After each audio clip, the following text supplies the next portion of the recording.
That's only a few days away. Sure. Joining us now for more, Georgia Congressman, member of the House Budget Committee, Buddy Carter. Great to see you this morning, Congressman. So 2 things you don't want to watch being made: laws and sausage. But you got the big, beautiful bill to this point. Now comes the really hard part, Congressman, getting it across the finish line. What do you want to hear the president tell House Republicans when he speaks to you in a couple of hours? Well, what I want to hear him say is how much we need this. This will prevent the largest tax increase that Americans have ever seen. It'll prevent a tax increase over 88% of Americans, and we can ill afford to let that happen. This is one big, beautiful bill. I'm so proud of our conference and what we've accomplished so far. Now we've got to finish the drill. We've got to get past this one last hurdle, and we are going to. We are going to get the job done. Yes, there are still some things being worked out, and there's still concerns. Is it perfect? No. I've never seen a perfect bill, and I've been doing this a long time. But it is an excellent bill. It's got a lot of good things in it. It's going to secure our border. It's going to prevent a tax increase. It's going to provide for us a strong economy. All the things that President Trump won on back in November, this is going to deliver it. Yeah, as difficult as this process has been, Congressman, so let's assume, and I think it's safe to assume you're going to get this across the finish line. Then it goes across the aisle. Then it goes over to the Senate. Are you worried that they're going to basically pull apart all these very tightly crafted and narrowly negotiated deals to get this thing passed? It's all going to come apart when you go over to the Senate? Well, I hope not, and I don't think so.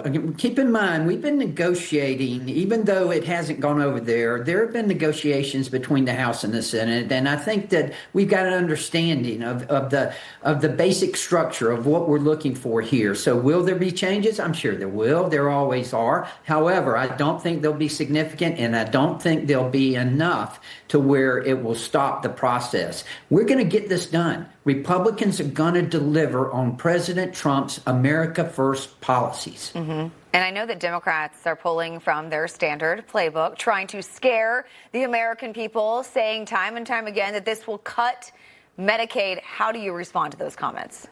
Nothing could be further from the truth. What we're doing is we're saving, sustaining, stabilizing Medicaid. We're making it better for those that truly need it and it was intended for. The aged, blind, disabled, mothers, children, the most vulnerable in our society. That's what Medicaid is for. You know, we have a waiting list on Medicaid. We're going to get rid of the illegals who are on Medicaid. We're going to get rid of the duplicates that when some people are in more than one state so that we can free up room and make room for those on the waiting list who truly need this most vital program.